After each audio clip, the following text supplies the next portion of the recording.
오늘 함께 보실 하나님의 말씀은 이사야 41장 8절에서 13절까지의 말씀입니다. 이사야 41장 8절에서 13절까지의 말씀을 제가 봉독해 드리겠습니다. 41장 8절에 그러나 나의 종 너 이스라엘아 내가 택한 야곱아 나의 벗 아브라함의 자손아 내가 땅 끝에서부터 너를 붙들며 땅 모퉁이에서부터 너를 부르고 너에게 이르기를 너는 나의 종이라 내가 너를 택하고 싫어하여 버리지 아니하였다 하였느라 두려워하지 말라 내가 너와 함께함이라 놀라지 말라 나는 내 하나님이 됨이라 내가 너를 굳세게 하리라 참으로 너를 도와주리라 참으로 나의 의로운 오른손으로 너를 붙들리라 보라 내게 노하는 자들이 수치와 욕을 당할 것이요 너와 다투는 자들이 아무것도 아닌 것 같이 될 것이며 멸망할 것이라 내가 찾아도 너와 싸우는 자들을 만나지 못할 것이요 너를 치는 자들은 아무것도 아닌 것 같고 허무한 것 같이 되리니 이는 나 여호와 너의 하나님이 내 오른손을 붙들고 너에게 이르기를 두려워하지 말라 내가 너를 도우리라 할 것임이니라. 아멘. 오늘 같이 보실 하나님의 말씀은 우리를 붙드시는 하나님의 의로운 손입니다. 오늘 기도하신 기도자의 고백처럼 신년 감사의 의로 저희가 하나님 앞에 나옵니다. 오늘 신년 첫 예배에 첫 감사 예배에 붙드신 하나님의 의로운 손이 늘 우리와 함께 하시기를 주 예수 그리스도 이름으로 간절히 축원합니다. 아멘. 성경은 이 하나님의 도우심인 것을 이 손을 통해 말씀하실 때가 많습니다. 특별히 그 손, 이 하나님의 손을 그의 오른손의 구원이다라는 이런 상징적인 표현으로 많이 사용하시는데 이 시편 20편 6절 말씀에도 이와 동일한 말씀이 있으신데요. 여호와께서 자기에게 기름 부음 받은 자를 구원하시는 줄 이제 내가 아노니 그의 오른손에 구원하는 힘으로 그의 거룩한 하늘에서 그에게 응답하시리로다. 아멘. 오늘 이 오른손, 그러니까 성경에 등장하는 이 하나님의 오른손, 이 오른손의 상징적인 의미는 어떤 것이냐면 우리 하나님께서는 전능한 능력이 있으신 분이심을 믿습니다. 우리 하나님에게는 전능하심이 있으심을 믿으시면 아멘. 또한 그 능력이 한이 없으시다는 것을 믿으시다면 우리 크게 한번 아멘. 그러니까 이 하나님의 전능하심과 그리고 그 무한하신 능력들 그리고 하나님이 베푸시는 최고의 권위 이런 것을 가지시고 베푸시는데 그것을 무엇으로 나타내냐면 하나님의 의로우신 오른손으로 구원하시고 또한 보호하시고 또 축복하시고 완벽한 승리를 나타내신다라는 것을 그의 오른손을 상징하면서 우리에게 말씀하고 계시는 겁니다. 그러니까 하나님께서는 그의 큰 능력으로 우리를 이끌고 계십니다. 아멘. 이것을 성경은 오늘 시편 20편 6절의 말씀처럼 응답이라고 표현하시는 거거든요. 하나님께서 우리를 이끄시는 것을 그의 강력한 능력으로 그의 전능하심으로 우리를 이끄시고 더하여서 하나님은 우리의 환난 날에 우리를 구원하여 주십니다. 그의 의로운 손이 우리를 그 환난에 있는 구렁텅이에서 끄집어 당겨 올리시는 것이죠. 그러니까 골로새서 1장에 있는 말씀도 사실은 그와 같습니다. 우리가 사망에 엉치면 골짜기 그리고 구렁텅이에 있는 우리들을 끌어올리셔서 그때 끌어올리시는 것이 리프트를 태워서 올리는 것이 아니고 머리끄댕이를 잡아 당기는 것이거든요. 그 구렁텅이에 있는 우리를 머리끄댕이를 잡아서 끌어올려가지고 그 반석 위에 두는 것이니까 그때도 마찬가지로 하나님의 의로운 오른손이 우리를 그 구렁텅이에서 끌어내어 주시고 우리의 환난날에서 끄집어내어 주시고 구원하여 주심을 믿습니다. 그래서 그 의로운 오른손이라는 것은 우리를 이끄시며 또 우리를 보호하심이며 또한 우리를 끌어당겨서 주의 나라로 인도하시는 것이죠. 그러니까 우리가 하나님께 그의 성소에서 그의 산 시온에서 하나님 앞에 예배하고 또 하나님 앞에 찬양할 때 우리 하나님께서는 그의 의로운 오른손으로 응답하여 주신다는 것을 믿으시기를 우리 구주 예수 그리스도 이름으로 간절히 축원합니다. 그 하나님의 오른손이 여러분이 살아가는 이 한 해 동안 늘 함께 하시기를, 그리고 그 오른손이 여러분을 붙드시기를 다시 한번 간절히 축원합니다. 오늘 본문 말씀의 8절을 보시면 그러나라는 역접을 통해서 처음 시작을 하고 계세요. 그렇다면 이것은 앞의 말과 뒤의 말은 다르다라는 이런 말씀인데, 그러나 나의 종 이스라엘아 이렇게 시작을 하죠.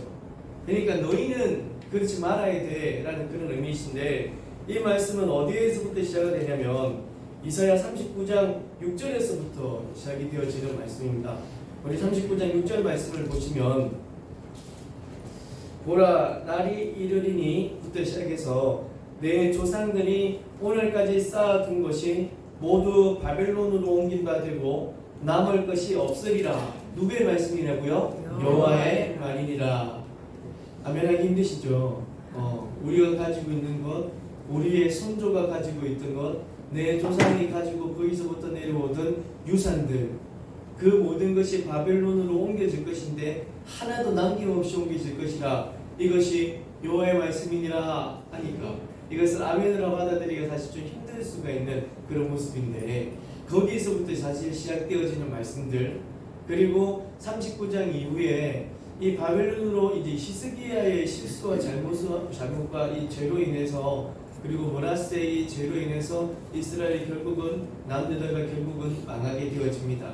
그러니까 이 이스라엘의 멸망에 관한, 남유다의 멸망에 관한 말씀을 39장에 하시지만 이후에 우리가 볼 때 40장을 통해서 보면 이사야 40장 1절 말씀에 그 위에 너희 하나님이 이르시되 너희는 위로하라 내 백성을 위로하라 라는 말씀이 있으세요. 그리고 그 위에 작은 글씨로 희망의 말씀이라고 적혀있죠.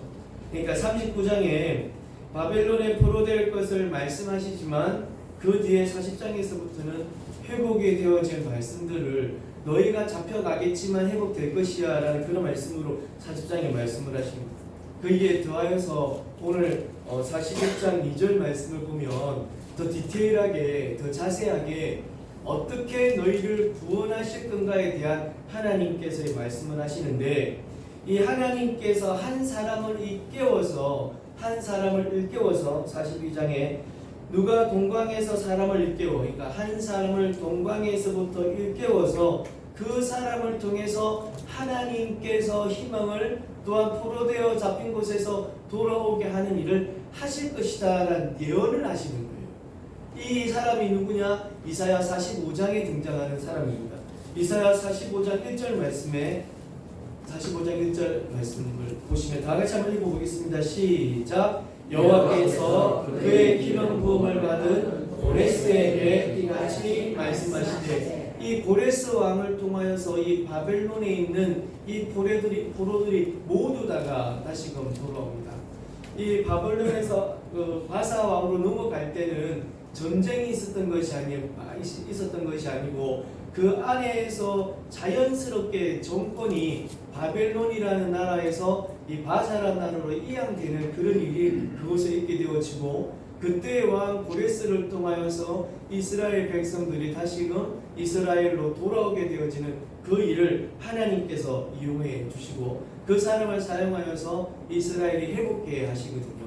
그러니까 그 일을 이 이사야 선지자가 활동하던 시대는 BC 586년이라고 이야기를 하죠. 히스기야가 활동하던 시대고 722년, 그때가 이제 북이스라엘이 멸망할 때니까.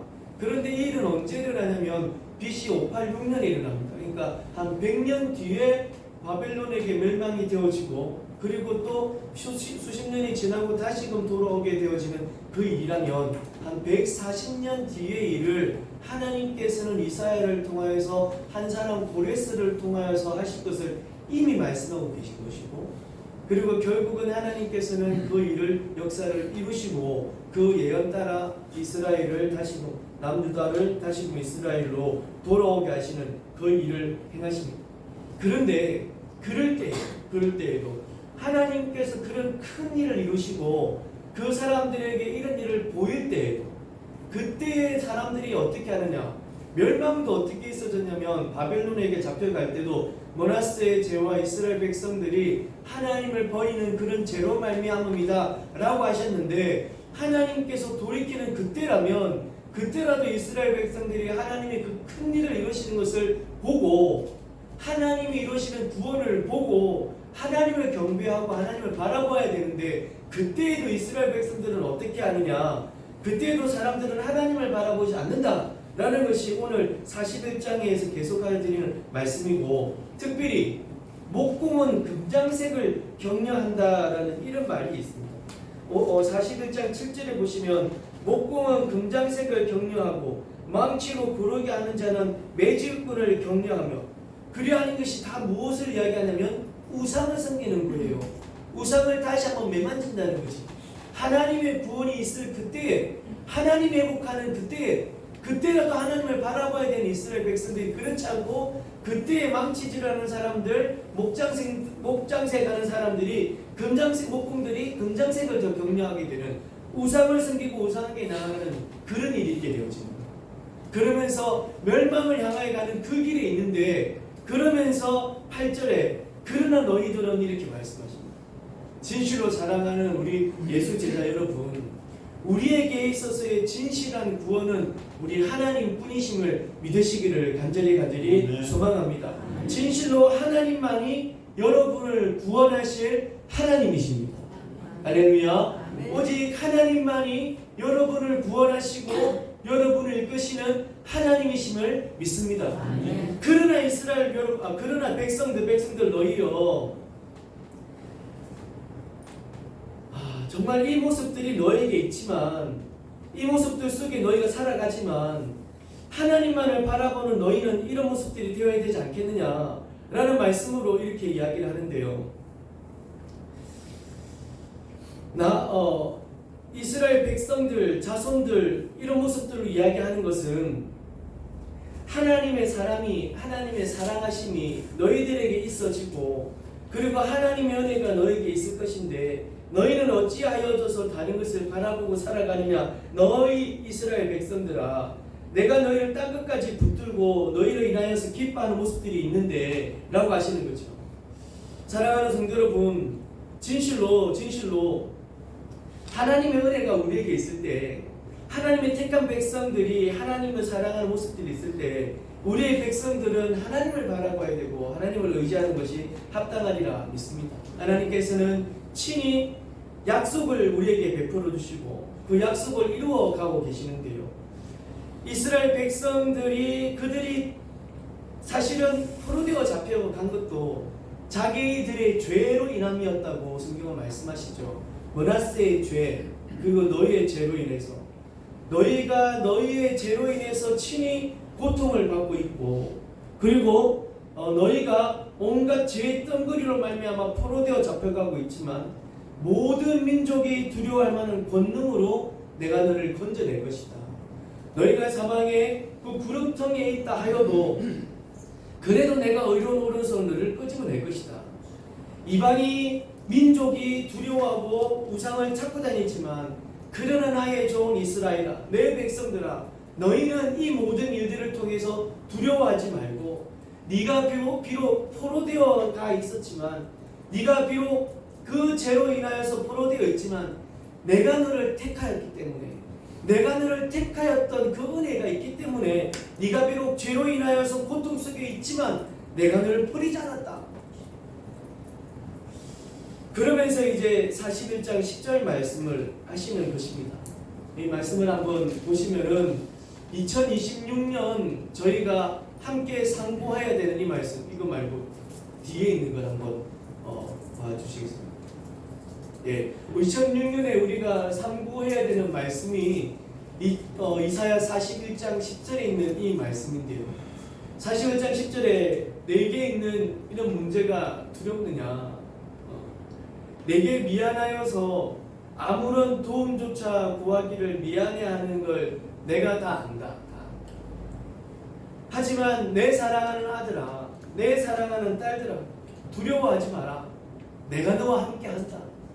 내 사랑하는 아들아, 놀라지 마라. 나는 내 하나님이다. 나는 천지 가운데 홀로 권능의 하나님이다. 전능의 하나님이다. 그 하나님이 내가 너를 굳세게 할 것이다. 참으로 너를 도울 것이다. 나의 구원의 오른손으로 너를 붙들어서 구원할 것이고 내가 너를 든든히 서게 할 것이다. 할렐루야. 놀라지 말고 두려워하지 마라. 앞에서 말씀하신 하나님의 의로운 오른손이라 할 때 이 상징적인 의미는 하나님은 전능하시고 홀로 영광스러운 분이시다라는 설명을 드리면서 나는 천지 만물의 권능의 하나님인데 내가 너를 굳세게 할 것이다. 내가 너를 서게 할 것이고 내가 너를 구원케 할 것이다. 그러니 택한 내 백성들아 두려워하지도 말고 놀라지도 마라. 온전히 하나님을 믿고 의지하여라. 내가 너를 붙들리라 하신 겁니다. 그러면서 이렇게 말씀하시죠. 하나님이 나를 붙드시고 나를 붙드시는 그 손을 내가 붙들고 살아가는 거예요. 그래서 2026년 우리 제자 삼는 교회가 2026년에 함께 기도해야 되는 표현은 하나님이 붙드시는 인생, 하나님을 붙드는 인생. 그래서 하나님으로 말미암아 살아가는 우리가 되기를 간절히 축복합니다. 그러면서 하나님께서 우리에게 더하여서 이런 축복의 말씀들을 주시고 실질적인 복들을 우리에게 말씀하시는 것이 그 이후에 11절부터 13절까지의 말씀입니다. 하나님께서 붙드시는 의로운 손이 우리들에게 있어서 하나님의 붙드시는 손이 여러분에게 있어서 진실로 여러분에게 노하였던 그리고 여러분이 가지고 있던 수치들과 여러분들의 가지고 있던 욕을 행했던 그것들이 오히려 반대로 여러분들을 향하여서 노략질하는 그것들이 여러분을 향하여서 말했던 그 사람들이 오히려 수치를 당하게 될 것이고 욕을 당하게 될 것이며 또한 여러분과 다투던 악한 권세들 우리가 하나님의 백성으로 살아가는 데 있어 항상 옆에서 우리를 괴롭혔던 악한 영의 존재들 그 모든 권세가 멸망당하게 될 것임을 믿습니다. 그것들이 그 어두움들이 그 권세들이 부서져서 아무런 권세가 없게 될 것이라 믿습니다. 우리가 보았던 것처럼 그 어두움이 사라질 것이고 우리를 만지러 왔던 그것들이 손대지도 못하게 될 것이라 믿습니다. 이스라엘에게 역사하셨던 하나님이 지금 우리에게 역사하고 계신 하나님이심을 믿습니다. 하나님은 영원토록 동일하신 분이심을 믿습니다. 어제도 역사하셨고 오늘도 역사하시고 앞으로도 역사하실 분이심을 믿습니다.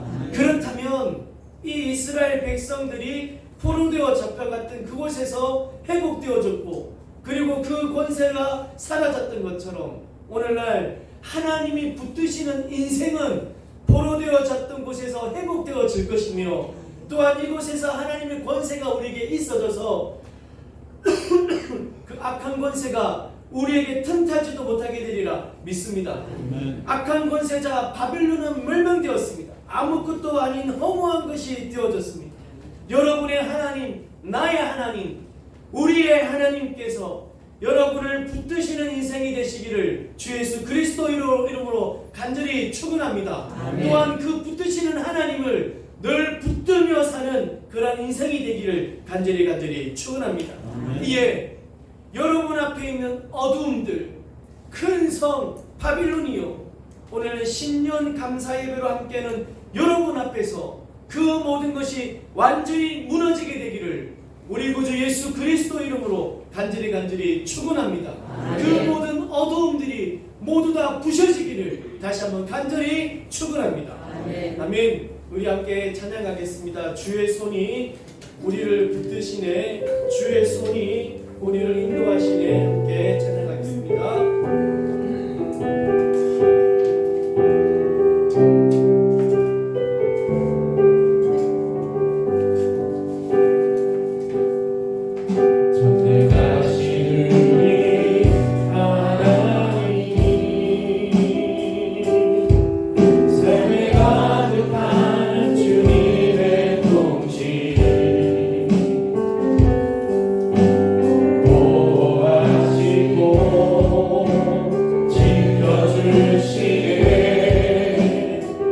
주시고 인도하시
주의 손이 붙드는 인생입니다. 두려워하지 말라.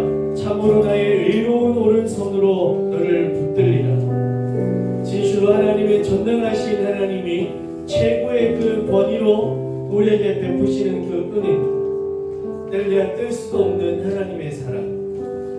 어느 것도 이 붙드시는 이 손을 떼지 못할 것입니다. 그 하나님이 너를 붙드십니다. 그 하나님이 붙드시는 그 손을 붙들며 사는 인생이 되어지길 원합니다.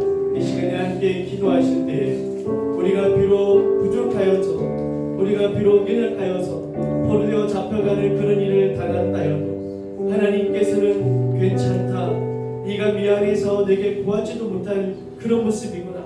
그러나 내 백성 이스라엘아, 너는 내가 택한 하나님의 사람이다. 그러니 두려워하지 마라. 내가 너를 붙들 것이다. 내가 너를 도울 것이다. 내 모든 환난에서 너를 구할 것이다. 그러니 너는 나 여호와 하나님만을 붙들고 살아가라 하시는 그 말씀을 우리에게 선포하시니 온전히 하나님의 붙드심으로 흔들린 우리의 모든 삶이 든든히 세워지고 우리의 마음이 굳혀진 은혜가 있기 원합니다. 우리 다 함께 기도할 시간 갖도록 하겠습니다. 기도하시겠습니다.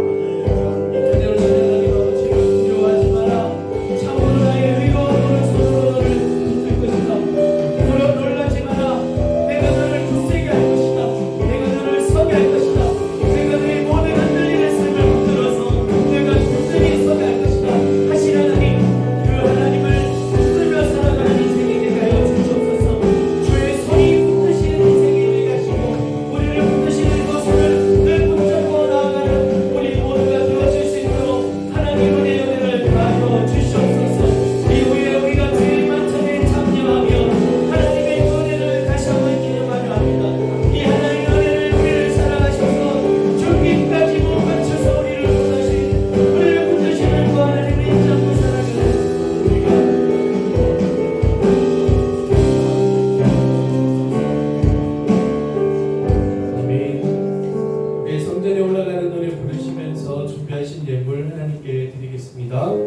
있습니다.